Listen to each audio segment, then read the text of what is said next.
Yeah, Reece is absolutely fine. Romeo Lavi's getting stronger and stronger. We had a mini practice match in the week where he looked really good in, which is great for him. Unfortunately, Este will be out for a little bit longer, and Jamie's progressing really, really well in terms of his rehab.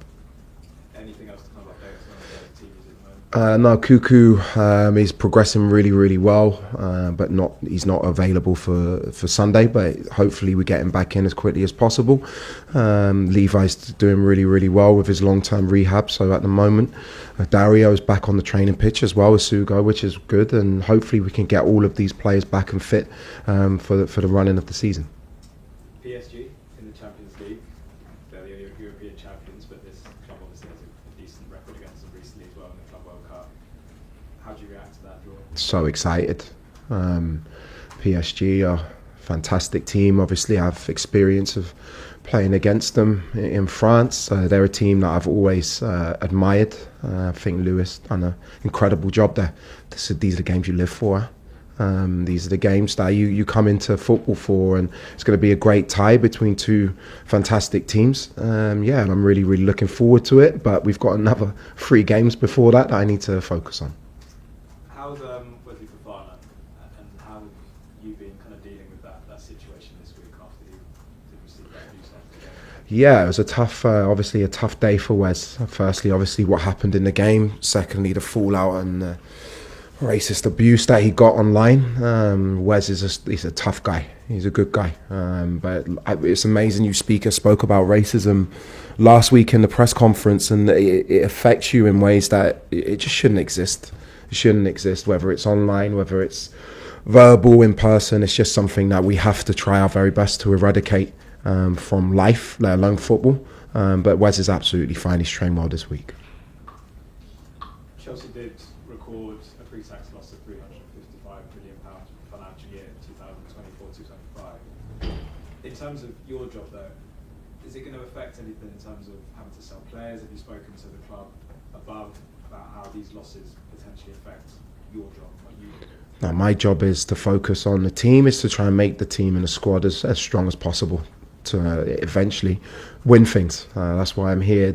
I will have those conversations with the ownership and the guys above me, but that's something that's not really at the forefront of my mind. I just want to make sure that on the pitch we're as successful as possible. Some interesting comments from Mahetma Malonga yesterday from the PFA. He specifically mentioned Cole Palmer talking about player welfare. He said he'd been here in the summer and saw how tired the players were from the schedule that they sort of had to undertake, but especially Cole Palmer. Just wondered what you made of those comments, especially relating to Cole. No, obviously you want not just Cole. Cole's a magnificent player. You want every player in football to be at their very best, to be at the top of their health, to be able to give the fans what they want to see. They do. They pay a lot of money to follow us, to watch us. But in terms of getting involved in that stuff, I think you speak about the Club World Cup, and it's been a difficult schedule for the players. But I don't think any of them regret that experience, which was an incredible experience for them and for the club. You want to find a balance. Do I have the answer to that? 100% not. So I understand it from both sides. Finally, from me, there was some criticism after the previous Arsenal game in the Carabao Cup in terms of tactics. Does it almost suit you at this time a bit better to actually use those tactics in this game? I just wondered what you how you go into this game approaching that. No, I think for large spells of the game, you're always disappointed to lose out to one of your London rivals in a semi-final of a cup competition. I think there were availability issues. Not an excuse; it's a fact in both games. The first leg, I was here for 4 days. So we have to look at it with the right context. There was a really, really good structure about us without the ball. With the ball, maybe we could have been more front-footed in terms of going out to win the game. There was a clear idea that the players carried out very well. We didn't get the result that we wanted, and we want that to change on Sunday. Thanks, Chris. Nib? Hi, good afternoon. Good afternoon. Mikel Arteta has been at Arsenal for just over 6 years. They had highs, they had lows. But in general, how impressive he's been with the support he's been receiving, and how important that stability, especially for young manager in such a big club. I've been impressed with him. The support he's received is because probably day in, day out. They see the great work that he does and they support the process with which he's worked to. They're an incredibly well-coached team in every aspect of the game, whether they can press really high, they're compact shape in the low blocks, they're fantastic defensively, obviously set plays, they're well coached, and they play very good football as well. They're an all-round very good team, and that's why they're in the situation they're in at the moment. It's my job and the players' job is to try and find that weakness and try to enjoy what's going to be a really, really big game on Sunday. Your upcoming league games: Arsenal, Villa, Newcastle, Everton, Man City, Man United. Most likely the most challenging period you had so far since you joined Chelsea in the league. And what's the mindset of going into this very difficult period and try to finish it with? Firstly, is to take it game by game. I've had this conversation with you guys before. The Premier League is so difficult every week. Every week, the challenges that you face, the different tactical problems that you have, the physicality of the league. I don't judge one game as harder than the other. What happens against the higher teams in the league is they're more open because they want to attack more. There's different tactical things that you can work on. For me, I'm very happy with this group. I'm happy with the start that we've made. We've won 8 out of 12. It should be 10 out of 12. That's not bad. It's not bad foundation to start from. So we just need to stay confident and focused, but we have to just take each game as it comes. Can I ask you specifically about 2 Arsenal players that scored against Spurs recently, Reece and Reece? What do you think they've added to this version of Arsenal compared to previous years offensively? Well, I worked with Victor. I worked with him with Brighton's under 23s. Saw him come through to the first team there. Victor adds a degree of physicality, of pace to stretch the game in behind. And I think he's starting to build his confidence, and he's shown he can score goals, which is what every striker wants to do. Eze, again, I've come across him many times. I remember watching him in the Championship then and thinking what an outstanding talent he is. They've got talented players throughout the pitch. They've got physicality throughout their team. And we know it's going to be a difficult game. What I would say is they also know it's going to be a very difficult game for them. Thanks, Niv. Nizar? Hi, Liam. Just wanted to ask, it's going to be a very busy period again now. You've had the sort of 2 weeks off and obviously there's a difficult run of fixtures. I think the Opta Supercomputer said that, you had the most difficult run of fixtures of any Premier League team for the last 11 games. I was wondering how you might handle the challenge of all these big matches in multiple competitions. I'd love to see what this supercomputer looks like.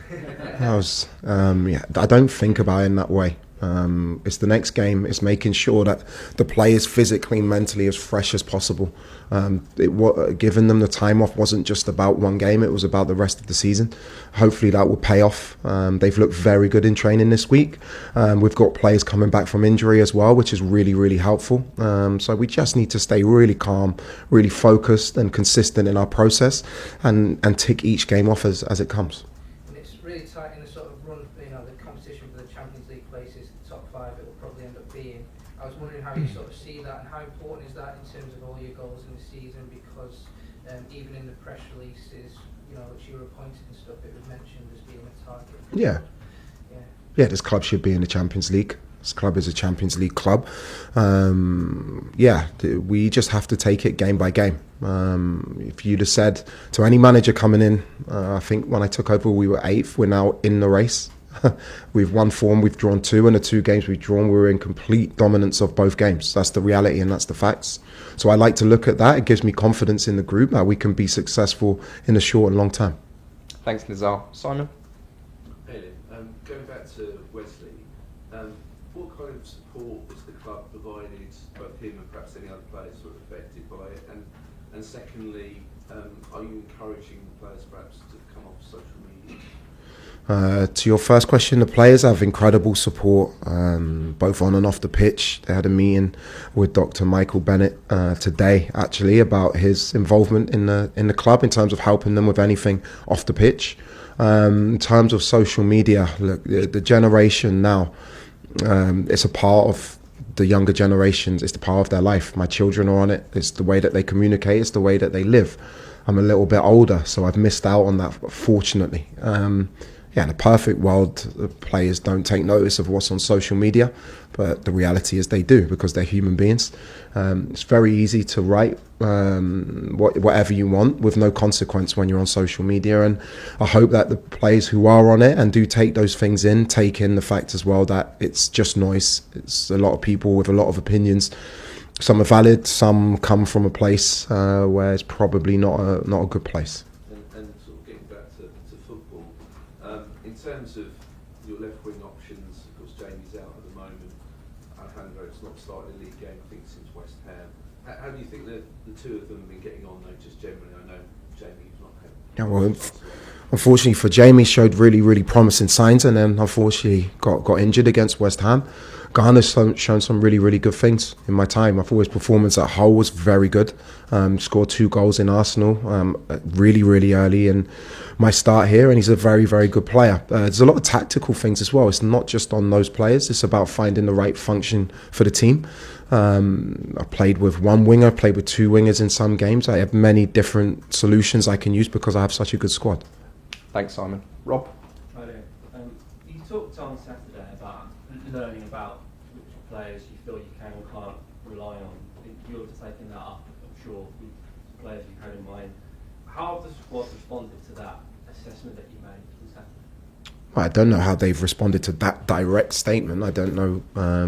What I will say is I really have enjoyed this week. We've spoken about, all of us, me first, being more accountable to consequence, and the importance of when we're on top of games is getting that second goal, making the right decision in the final third, and again making sure that on set plays and on manageable moments we do better. Because in my time so far, I include the Arsenal games in this, we've been in every game. Mainly we've been in dominance and control of games, and it's not teams have had real dominance over us, we've just given goals away, and that's something that we need to really focus on if we want to be successful this year.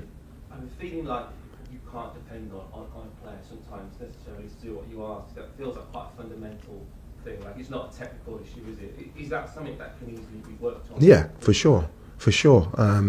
That every manager will say. I've been here for 6 weeks.